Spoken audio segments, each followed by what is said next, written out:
Bueno chicos, y en el vídeo de hoy vamos a hablar de mi mini torno, la nueva herramienta que me he comprado, que la verdad de lo mejor que he hecho en mi vida. O sea, es una herramienta que aparte de ser súper útil, se puede ir modificando poco a poco, le puedes ir mejorando cosas. Todo lo que tiene aquí el torno es súper mejorable, desde las mordazas hasta el mandril que sujeta las brocas, el porta herramientas, las herramientas como tal. Se le pueden agregar rodamientos, también se le pueden colocar añadidos para hacer de pronto fresado, en fin. Esto es algo que la verdad me mola muchísimo, así que nada, voy a dejarles por aquí las modificaciones que le llevo hecho y ya saben, vamos a estar viendo bastantes videos acerca del mini torno, así que nada. Bueno chicos, y una de esas modificaciones es este drill chuck, que en castellano no sé, mandril del taladro. Que bueno, el que tenemos originalmente es este, que acepta hasta brocas de 10 milímetros, eso es muy pequeño. Y he tenido que modificar mis brocas con el propio torno para que el vástago sea de 10 milímetros. Sin embargo, no queda 100% preciso. Esto era muy barato. Y tenemos aquí ahora un mandril que llega hasta 16 milímetros.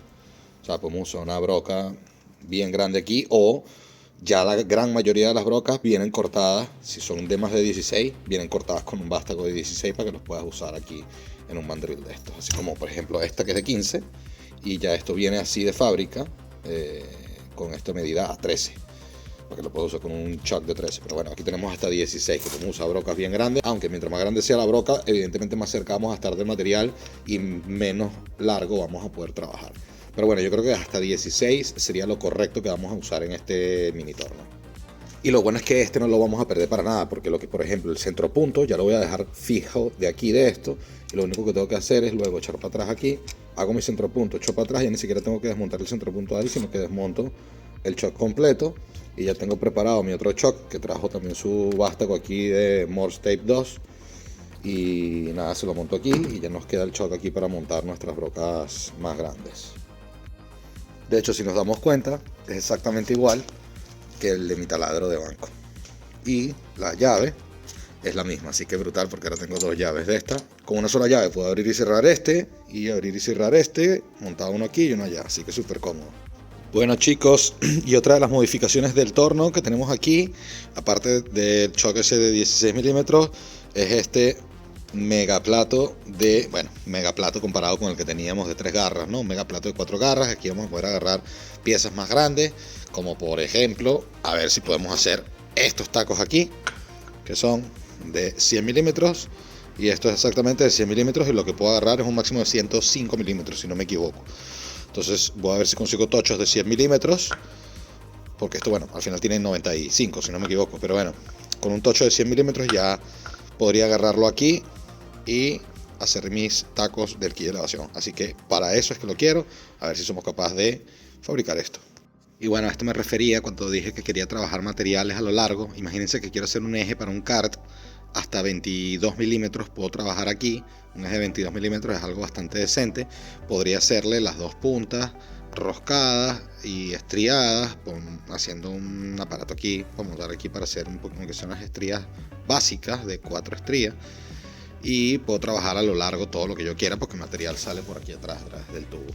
Entonces para eso quería aumentar el diámetro de este otro chock, pero al final nada, he cambiado el de 3 por uno de 4 garras más grande, porque así también puedo tener un poco más de diámetro, que me lo permitía la cama del torno, incluso un poco más, pero bueno, no quería forzar más el motor, aunque probablemente después termine cambiándole ese motor por uno más potente. Bueno señores, me perdonan el desastre, pero estoy trabajando aquí durísimo y quería mostrarles la última modificación, bueno, las dos últimas modificaciones que tengo aquí en el torno. Una de ellas, las cuchillas, de las más importantes que podemos hacer. Antes tenía cuchillas de acero, de estas, de acero de alta velocidad, que están bien, cortan decente, pero esto sí que corta bien. A ver si enfoca. Bueno, esta que tengo montada aquí son insertos de carburo montados en portaherramientas. Eso, bueno, ya podemos ver aquí. Bueno, ya podemos ver aquí cómo tengo todo esto lleno aquí de viruta, porque la otra modificación que estoy haciéndole es en este portaherramientas, que es otra modificación que ya traía el torno hecho, si es verdad. El vástago de aquí era de aluminio, a ver si lo consigo, aquí está. Y bueno, evidentemente cada vez que yo apretaba aquí y aflojaba aquí, esto, bueno, me lo cargué. Y lo que hice fue, ahora estoy haciendo uno de hierro, que ya tengo aquí listo la primera parte, que es la rosca que va a entrar aquí. Y ahora lo que voy a hacer es darle la forma. Pero ya por lo menos aquí ya tenemos o sea, puedo cargar el torno por aquí básicamente. O sea, podemos abrir y cerrar y no anda con tonterías, una rosca buena. Así que nada, vamos a darle una pequeña forma a esto, así, a ver si le podemos poner un poquito más bonito con esta cuchilla. Y lo vamos a ver aquí ahora.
Bueno, señores, ya tendría mi llave aquí, mi última modificación de este vídeo. Voy a tratar de hacer un par de vídeos más haciendo piecitas, cositas que voy a estar viendo, que he visto por ahí por YouTube para hacerle a estos mini tornos, que hay un mundillo por completo de esto. El que quiera comprarse un tornito de esto se lo aconsejo. No, lo siguiente, esto es brutal. Aquí ya podemos ver la piecita, enrosca súper guay aquí. Enrosca M5, un poquito de biselados y tal. Un poquito más gordo aquí atrás donde lo voy a coger con la mano. Así que nada, brutal. Así que nada, ya saben, si les están gustando estos vídeos, suscríbanse, denle like. En el próximo vídeo vamos a estar viendo un montón de cosas aquí de los bichos que los vamos a llevar para el evento de diciembre. Así que nada, ya pronto voy a estar subiendo ese vídeo también. Ya tenemos el engendro casi listo. Ya nos falta solo instalar las últimas cosillas y los vamos a tener casi todos listos. Estos también, hay un montón de historias aquí que van a venir en el próximo vídeo. Así que voy a tratar de dejártelo por aquí. Y si no, pues vente por aquí abajo en el canal y ya los vas a ver todos. Suscríbanse y nos vemos en el próximo vídeo. Chao.